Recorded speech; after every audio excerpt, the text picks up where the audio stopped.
Ukraine से जंग जारी है, लेकिन रूसी राष्ट्रपति व्लादिमीर पुतिन को अब तक की सबसे बड़ी हार मिली है।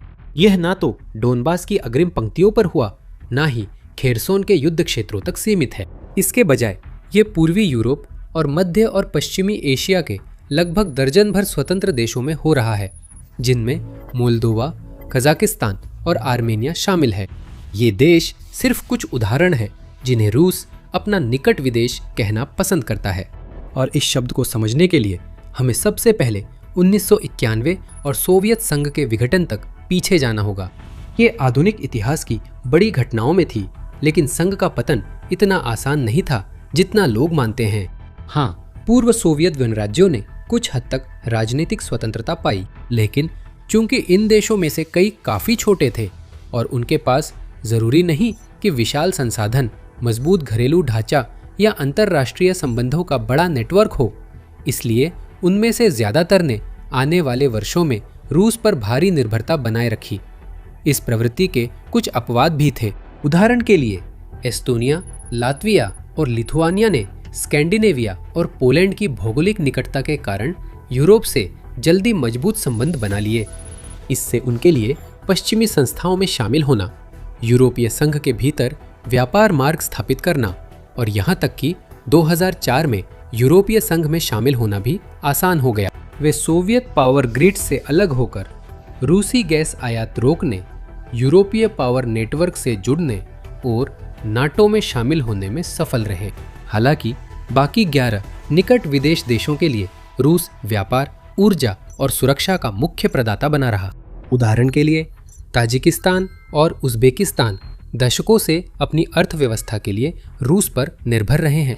इनमें से कई देशों के पास निर्यात या आयात के लिए रूस नियंत्रित सोवियत पश्चात परिवहन और लॉजिस्टिक नेटवर्क के अलावा विकल्प नहीं है। अपने परिवारों का समर्थन करने के लिए कई युवा तंदुरुस्त उज़्बेक, ताजिक और अन्य निकट विदेश देशों के लोग रूस में काम की तलाश में सीमा पार करते हैं। अक्सर वे कम वेतन वाली नौकरियों में लंबे समय तक काम करते हैं और अपनी तनख्वाह का बड़ा हिस्सा अपने घर भेजते हैं ताकि अपने प्रियजनों की मदद कर सके। तो तकनीकी रूप से स्वतंत्र होने के बावजूद इनमें से कई देश अब भी व्यवहार में ऐसे चलते थे मानो वे अभी भी सोवियत संघ का हिस्सा हों। और रूस को भी यही पसंद था। क्रेमलिन को यह विचार बहुत पसंद था कि लगभग दर्जन भर देश अपनी जीविका के लिए मॉस्को पर निर्भर रहे। पुतिन के सत्ता में आने से पहले भी रूस ने इन देशों का शोषण किया और विभिन्न तरीकों से उन पर अपना प्रभाव बढ़ाया था। रूस ने देशों को दीर्घकालिक व्यापार समझौतों और कड़े सैन्य गठबंधनों में बांध दिया, उनकी राजनीति में हस्तक्षेप किया, अलगाववादी क्षेत्रों का समर्थन किया और प्रभावी रूप से पूरी आज़ादी का आनंद लिया, जो चाहे जब चाहे कर सके, इस भरोसे के साथ कि इनमें से कई देशों के पास उसके आगे झुकने के अलावा कोई और विकल्प नहीं था। व्लादिमीर पुतिन राष्ट्रपति बने और इस प्रवृत्ति को जारी रखा। असल में उन्होंने इसे और आगे बढ़ाया।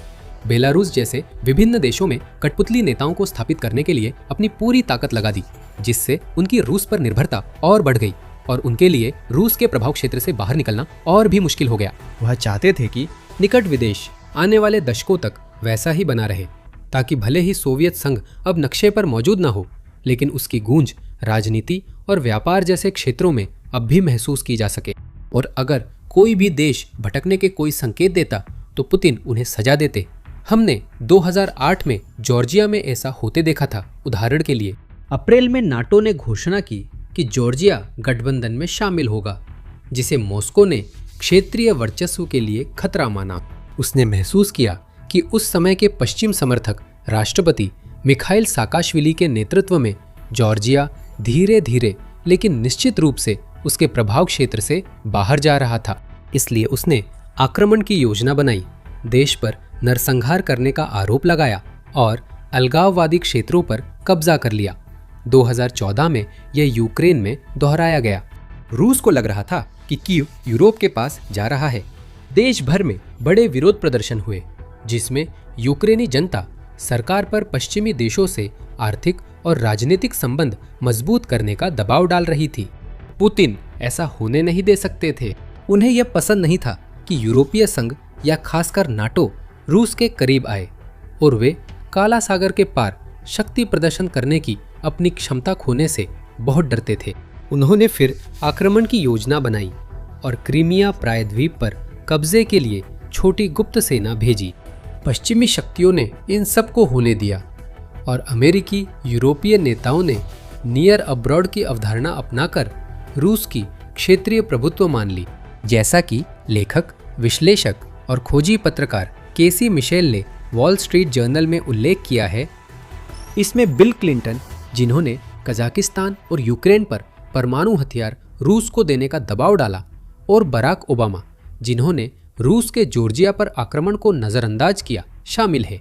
2014 में रूस के यूक्रेन पर पहले हमले पर भी नर्म रुख अपनाया गया। बार बार रूस को प्रभावी रूप से पूर्व सोवियत गणराज्यों पर शासन करने, हस्तक्षेप करने और यहाँ तक कि आक्रमण करने की भी अनुमति दी गई। वैश्विक मंच पर इसके महत्वपूर्ण प्रभाव और अर्थव्यवस्था व भू राजनीतिक स्थिति में इसकी भूमिका के कारण अन्य देश इसे चुनौती नहीं देते थे। यही आंशिक रूप से कारण था जिससे पुतिन ने 2022 में यूक्रेन पर हमला किया। उन्हें केवल यूक्रेन के पश्चिमी देशों के करीब जाने की चिंता नहीं थी। ये इसलिए था क्योंकि उन्हें विश्वास था कि वह नियर अब्रॉड के देशों से जो चाहे चुन सकते हैं और ले सकते हैं। वह अपनी सेना भेज सकते थे और अपनी मर्जी से दूसरे देशों के इलाकों पर कब्जा कर सकते थे, जिससे न केवल उनका खुद का प्रभाव क्षेत्र बढ़ता, बल्कि वह अपनी विरासत को भी एक महान रूसी शासक के रूप में मजबूत करते, जैसा कि वह हमेशा आधुनिक काल के पीटर द ग्रेट बनने का सपना देखते थे। पहले भी किसी ने उन्हें नहीं रोका, तो इस बार भला अलग क्यों होता? ये भी जॉर्जिया और क्रीमिया जैसा होगा। शक्तिशाली रूसी सेना सीमाओं को पार कर जाती, जो चाहती वह ले लेती, और पुतिन का विशेष सैन्य अभियान एक और सफलता बन जाता। यही उन्होंने सोचा था, लेकिन वह हर स्तर पर गलत थे। अभियान की कोई भी बात योजना के अनुसार नहीं हुई। रूस अपने उद्देश्यों में असफल रहा और उसे भीषण नुकसान हुआ है। उसकी सेनाएं मुख्य क्षेत्रों में लगातार संघर्ष करती रहीं और रुक गईं। और सबसे बुरी बात यह है कि बाकी दुनिया, जिसमें पूर्व सोवियत पड़ोसी देश भी शामिल हैं, ने अपनी आंखों से देख लिया कि मॉस्को वास्तव में कितना कमजोर है। यूक्रेन ने अन्य पुराने सोवियत गणराज्यों के लिए उदाहरण पेश किया है। इसने दिखा दिया कि उन्हें रूसी दबाव के आगे झुकने की जरूरत नहीं है। वे उस देश का सामना कर सकते हैं जो इतने वर्षों से उन्हें जबरन झुकाने की कोशिश करता रहा है, और वे स्वतंत्र देश की तरह अपना रास्ता तय कर सकते हैं। उन्हें बस पहला कदम उठाना है। कुछ देश अभी भी कदम उठाने में हिचकिचा रहे हैं, लेकिन कई पूर्व सोवियत देशों ने रूस से दूरी बनानी शुरू कर दी है, जिससे उसका प्रभाव क्षेत्र सिमटा है और पुतिन के पास अब कुछ ही साल पहले की तुलना में कहीं कम शक्ति रह गई है। मिशेल के अनुसार यूक्रेन में पुतिन के असफल युद्ध के कई साल बीत जाने पर भी रूस का महाशक्ति बनने का सपना अब सिर्फ कल्पना रह गया है। रूस अब जिन क्षेत्रों पर वो कभी हावी था, वहां भी प्रमुख शक्ति नहीं रहा। आर्मेनिया इसका अच्छा उदाहरण है, क्योंकि ये काफी समय से मॉस्को पर सबसे ज्यादा निर्भर रहा है। उदाहरण के लिए, ये सामूहिक सुरक्षा संधि संगठन CSTO का सदस्य था, जो एक अंतर सरकारी सैन्य गठबंधन है जिसमें रूस, बेलारूस, कजाकिस्तान, किर्गिस्तान और ताजिकिस्तान भी शामिल हैं। इसने रूसी सीमा रक्षकों को तैनात किया और रूस को आर्मेनिया के दूसरे सबसे बड़े शहर में सैन्य अड्डा चलाने की अनुमति दी। इसने रूसी ऊर्जा व संसाधनों में भारी निवेश किया था और मॉस्को का अधीनस्थ राज्य था। हालांकि हाल के वर्षों में दोनों देशों के बीच संबंध पूरी तरह से उलट गए हैं। ये महसूस करते हुए कि रूस अब वह भरोसेमंद सहयोगी और सुरक्षा की गारंटी देने वाला नहीं रहा, जैसा कि वह पहले दावा करता था, येरेवन ने कुछ बड़े कदम उठाने शुरू कर दिए हैं। उदाहरण के लिए 2024 में उसने CSTO में अपनी भागीदारी को स्थगित कर दिया और गठबंधन से बाहर निकलने की दिशा में कदम उठाए हैं। उसने फ्रांस, भारत और अमेरिका जैसे देशों के साथ नए सुरक्षा संबंध बनाए हैं, कई जगहों से रूसी सीमा रक्षक हटाए हैं और यूरोपीय संघ में शामिल होने पर भी चर्चा शुरू की है। यूरोपीय संघ ने आर्मेनिया का स्वागत किया और 52 मिलियन यूरो की सहायता दी, जिससे पुतिन डरे हुए हैं। मई 2026 में उन्होंने चेतावनी दी थी कि अगर आर्मेनिया ने यूरोप से संबंध बढ़ाए तो उसे यूक्रेन जैसा हाल झेलना पड़ सकता है। पहले ये शब्द ही आर्मेनियाई सरकार और जनता में डर और घबराहट फैलाने के लिए काफी थे। अब पुतिन की घोषणाएं कमजोर हो गई हैं और आर्मेनिया ही नहीं, अन्य भी रूसी नेता का विरोध कर रहे हैं। लेकिन इससे पहले कि हम उन अन्य देशों पर नजर डालें जो रूस से मुंह मोड़ रहे हैं, यही वजह है कि हम द मिलिट्री शो बनाते हैं, ताकि समझा सके कि असल में ताकत का खेल कैसे चलता है। अगर आप यहाँ नए हैं तो सब्सक्राइब करें ताकि आप आगे की चीजें मिस न करें। मोल्दोवा एक पूर्व सोवियत राज्य है जो अब सिर्फ क्रेमलिन के नियंत्रण से बाहर नहीं हो रहा, बल्कि मॉस्को से जल्दी भाग रहा है। फिर से यह एक ऐसा देश है जो ऐतिहासिक रूप से रूस पर निर्भर रहा है जीवित रहने के लिए। दशकों तक मोल्दोवा की लगभग सारी ऊर्जा जरूरतें मॉस्को द्वारा पूरी की जाती थीं। रूस भी इस देश का मुख्य निर्यात साझेदार था और उसने मोल्दोवा के पूर्वी किनारे पर स्थित ट्रांसनिस्ट्रिया नामक अलगाववादी क्षेत्र में अपनी सैन्य उपस्थिति भी बनाए रखी थी, जो एक पतली पट्टी जैसा इलाका है। रूस मोल्दोवा की राजनीति और अर्थव्यवस्था पर असर के लिए ट्रांसनिस्ट्रिया पर निर्भर रहता है, लेकिन चीजें बदलने लगी है। रूसी चुनावी हस्तक्षेप की कोशिशों के बावजूद मोल्दोवा की जनता ने 2020 में यूरोप समर्थक राष्ट्रपति माया सांडू को चुना और अगले साल उनकी party of action and solidarity PAS ने बहुमत हासिल किया। यूक्रेन पर हमले के बाद मोल्दोवा ने रूस से दूरी बनाने में खासा प्रगति की है। इसने यूरोपीय संघ और नाटो से संबंध मजबूत किए, रूसी संसाधनों पर निर्भरता घटाई और आर्मेनिया की तरह यूरोपीय संघ में शामिल होने के विचार को आगे बढ़ाया। यहाँ तक कि ट्रांसनिस्ट्रिया के रूसी भाषी क्षेत्र में भी लोग अब थक चुके हैं और निराश है, और उनमें से कई देश के बाकी हिस्से के साथ फिर से एकीकृत होने के लिए उत्सुक है। मोल्दोवा सरकार अलगाव के दशकों बाद इस क्षेत्र को फिर से देश में मिलाने की योजना बना रही है। पूर्व में कजाकिस्तान ने यूक्रेन में मॉस्को की कार्रवाइयों पर पहले से ज्यादा सख्त रुख अपनाया है। उदाहरण के लिए उसने रूस द्वारा यूक्रेन के क्षेत्रों के विलय को स्वीकार करने से इनकार किया और धीरे धीरे अन्य देशों के साथ संबंध स्थापित और मजबूत करने की कोशिश शुरू की है। हमने देखा है कि कजाकिस्तान ने चीन, यूरोपीय संघ, खाड़ी देशों के साथ व्यापार बढ़ाया है और तुर्की व पश्चिमी साझेदारों के साथ नए रक्षा समझौतों की संभावनाएं तलाशी हैं। रूस पर निर्भरता घटाने के लिए वो trans Caspian international transport route, middle corridor के विकास और उपयोग पर ध्यान दे रहा है। यह चीन और यूरोप को जोड़ने वाला, मध्य एशिया से गुजरने वाला प्रमुख व्यापार मार्ग है जो रूस से नहीं गुजरता। मई 2026 में कजाकिस्तान ने यह भी घोषणा की कि उसका आधिकारिक इतिहास अब रूस या सोवियत संघ से नहीं जुड़ा होना चाहिए, बल्कि उसे मध्यकालीन गोल्डन होर्ड स्टेपी साम्राज्य के आधुनिक उत्तराधिकारी के रूप में अपनी स्थिति पर ध्यान केंद्रित करना चाहिए। ये शायद उतना महत्वपूर्ण न लगे, लेकिन ये अस्ताना की ओर से एक शक्तिशाली राजनीतिक संदेश है जो देश की यह इच्छा स्पष्ट रूप से दर्शाता है कि उसे एक स्वतंत्र राष्ट्र के रूप में देखा जाए जो अपने उपनिवेशवादी सोवियत अतीत से पूरी तरह अलग है। दक्षिण पूर्वी पड़ोसी किर्गिस्तान ने भी कजाकिस्तान का उदाहरण अपनाया। जब रूसी इतिहासकार ये तर्क देते हैं कि किर्गिजिस्तान को रूस के पूर्व उपनिवेश के रूप में वर्गीकृत नहीं किया जाना चाहिए और उन्होंने अपने किर्गिज समकक्षों से अपनी पाठ्यपुस्तकों की शब्दावली बदलने की मांग की, तो बिश्केक ने अपने रुख पर कायम रहा। इतिहासकारों और अधिकारियों ने क्रेमलिन की मांग ठुकरा दी। युवा किर्गिज अब रूस को और अधिक नकारात्मक रूप से देखते हैं। विद्वान एरिका मारात के अनुसार यूक्रेन पर पूर्ण पैमाने के आक्रमण के बाद से किर्गिस्तान में रूस की छवि काफी बदली है। युवा पीढ़ी के कई विद्वान सर्विटाइजेशन को स्वाभाविक औपनिवेशिक अनुभव मानते हैं जो अफ्रीका और एशिया के यूरोपीय उपनिवेशीकरण के बराबर है। किर्गिजिस्तान के पास अभी कम विकल्प हैं और वह रेमिटेंस, ऊर्जा व सुरक्षा के लिए रूस पर निर्भर है, लेकिन अब वह अन्य जगहों पर भी अवसर खोज रहा है। नवंबर 2025 में चीनी और किर्गिज विदेश मंत्रियों के बीच पहली रणनीतिक बैठक हुई जो आगे चलकर और महत्वपूर्ण होते जाने वाले संबंध की शुरुआत का संकेत हो सकती है। मध्य एशिया के अन्य हिस्सों में भी यही कहानी है। इस क्षेत्र के देशों की भौगोलिक स्थिति उन्हें रूस के प्रभाव से बाहर निकलना कठिन बनाती है। फिर भी कई देश मॉस्को पर निर्भरता घटाने और नए विकल्प तलाशने की कोशिश कर रहे हैं।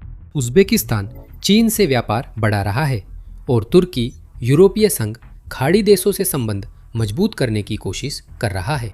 इस बीच तुर्कमेनिस्तान ने युद्ध को लेकर तटस्थ रुख बनाए रखा है और चीन की ओर अधिक संसाधनों का निर्यात शुरू कर दिया है। और यहाँ तक कि ताजिकिस्तान में भी, जहाँ रूसी नियंत्रण अभी भी मजबूत है, चीनी आर्थिक प्रभाव के अधिक महत्वपूर्ण होने के संकेत मिल रहे हैं। जैसे जैसे युद्ध आगे बढ़ेगा, यह प्रवृत्ति जारी रहेगी। जैसा अमेरिकी विद्वान वॉल्टर रसेल मीड ने वॉल स्ट्रीट जर्नल में कहा, जितना लंबा युद्ध चलता है, अन्य पूर्व सोवियत गणराज्यों में रूसी शक्ति घटती जाती है। काकेशस और मध्य एशिया में हालात रूस के विरुद्ध हैं। अमेरिका, चीन और तुर्की सभी आर्थिक और यहाँ तक कि सैन्य संबंध विकसित कर रहे हैं, जो उन क्षेत्रों में रूस की नियंत्रण की उम्मीदों के लिए खतरा है जिन्हें सबसे पहले ज़ारों ने जीता था। मेड के अनुसार यह प्रवृत्ति तथाकथित निकट विदेश के देशों में दिख रही है। उदाहरण के लिए काकेशस में जनमत सर्वेक्षण दिखाते हैं कि भारी बहुमत यानी 71% जॉर्जियाई लोग अपने देश को यूरोपीय संघ में शामिल होते देखना चाहते हैं, जबकि अजरबैजान और रूस के संबंध अब तक के सबसे निचले स्तर पर पहुंच गए हैं।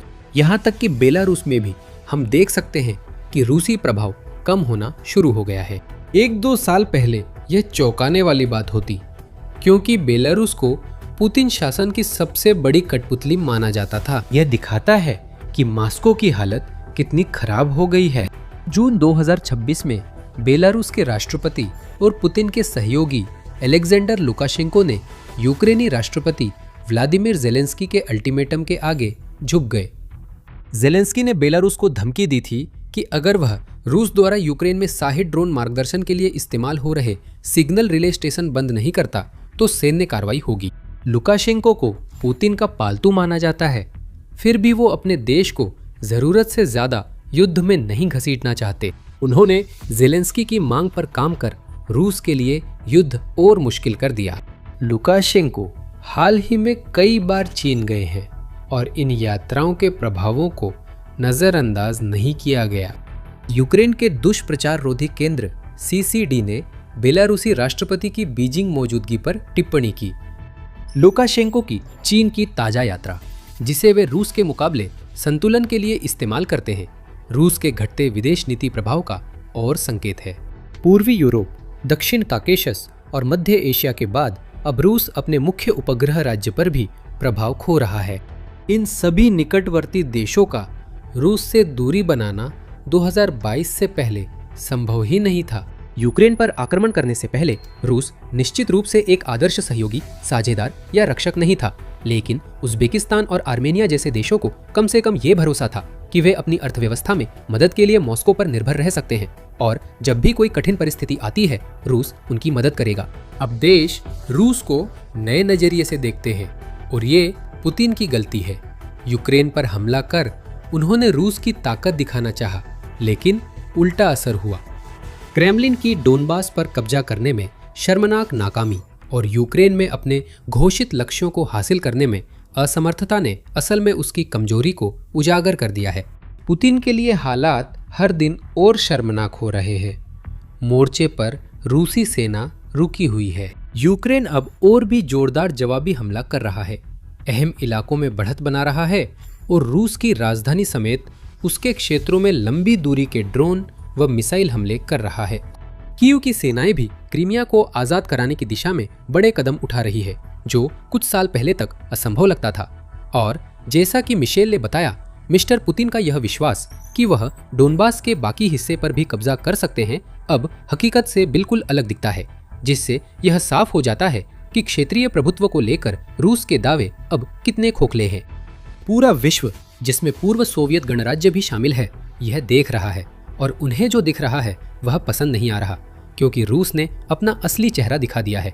यह न तो सहयोगी है न संरक्षक। ये कोई सैन्य महाशक्ति नहीं है जिससे दुनिया डरे। ये एक हताश गुंडा है जिसने एक शिकार को ज्यादा परेशान किया, अब सब उसके खिलाफ है। रूस की घटती जनसंख्या, बर्बाद होती अर्थव्यवस्था और रक्षा क्षेत्र के अस्वस्थ एकाधिकार से ढहते घरेलू उद्योग मिलकर एक स्पष्ट और निर्णायक तस्वीर दिखाते हैं।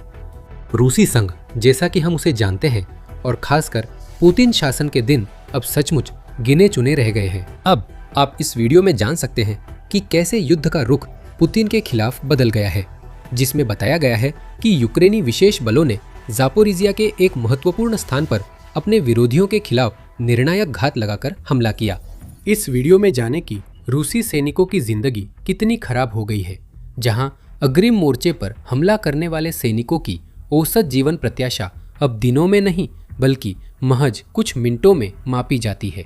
और अंत में यूक्रेन युद्ध से जुड़ी ताज़ा खबरें, जानकारियां और विश्लेषण के लिए द मिलिट्री शो को सब्सक्राइब करें।